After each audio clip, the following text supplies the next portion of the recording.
Hello friends, મારા કિચનમાં તમારું સ્વાગત છે। આજે આપણે બનાવીશું કાઠિયાવાડી ભીંડા બનાવીશું ભરીને। એના માટે આપણે અહીંયા ભીંડા લીધા છે અને આપણે ધોઈને કાપીને તૈયાર કરીને મૂક્યા છે અને હું તમને એક બે રીતે બતાવી દઉં છું કેવી રીતે કાપવાના। આગળથી પાછળથી કાપીને અને આ રીતે તમારે ચીરા કરીને જોઈ લેવાનું છે। આ રીતે તો આપણે બધા જ તૈયાર કરી દીધા છે અને એના માટે આપણે લસણ લીધું છે।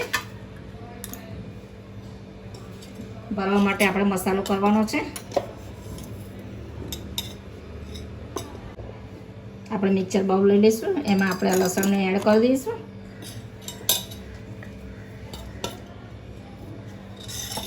લસણને આપણે મિક્સરમાં ક્રશ કરી દીધું છે। હવે આપણે એની અંદર મસાલો એડ કરી દેવાનો છે। એમાં આપણે 2 ટેબલ સ્પૂન જેટલું ધાણા જીરું એડ કરી દઈશું।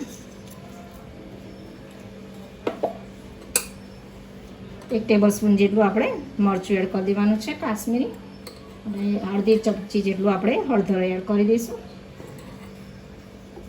માપ પ્રમાણે આપણે મીઠું એડ કરી દઈશું। અંદર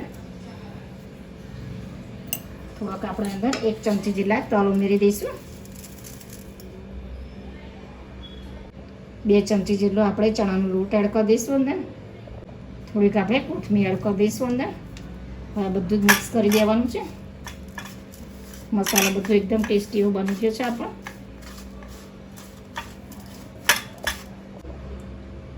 2 ચમચી જેટલું આપણે અંદર તેલ એડ કરી દઈશું। આપણે બધું મિક્સ કરી દેવાનું છે મસાલો।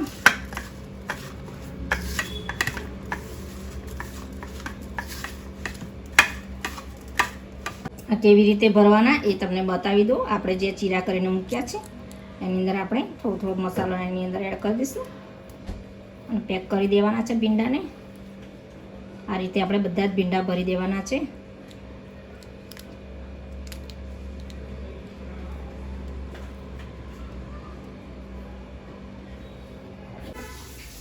આપણા ભીંડા બધા જ ભરાઈ ગયા છે, સરસ એવા કાઠિયાવાડી એકદમ ટેસ્ટી એવા બન્યા છે। હવે આપણે એને વઘારવાના છે। કેવી રીતે વઘારવા એ બતાવી દઉં તમને। આપણે અહીં પેન ગરમ કરવા મૂકી દીધું છે।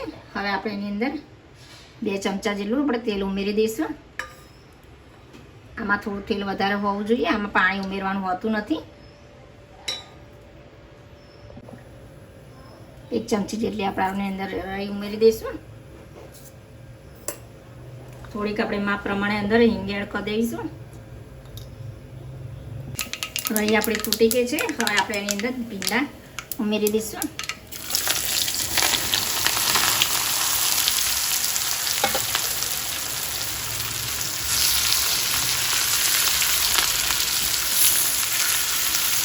ધીમા ચાપે આપણે એને ચડાવવાના છે। ગેસની ફ્લેમ ધીમી જ રાખવાની છે।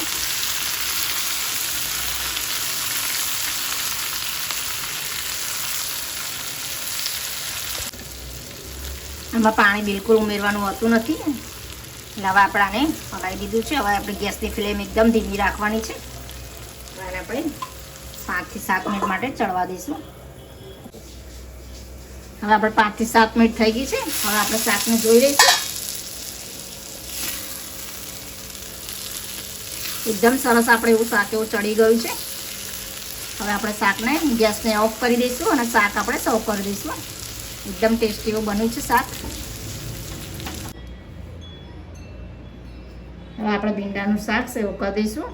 એકદમ ટેસ્ટી એવું બન્યું છે, કાઠિયાવાડી સ્ટાઇલ બન્યું છે આપણું શાક। આ ભાખરી જોડે ખીચડી જોડે બહુ સરસ એવું લાગતું હોય છે। તમને મારી રેસીપી પસંદ આવે તો લાઈક, શેર અને સબસ્ક્રાઈબ જરૂરથી કરજો અને કમેન્ટમાં જરૂરથી લખજો કે મારી રેસીપી તમને કેવી લાગી।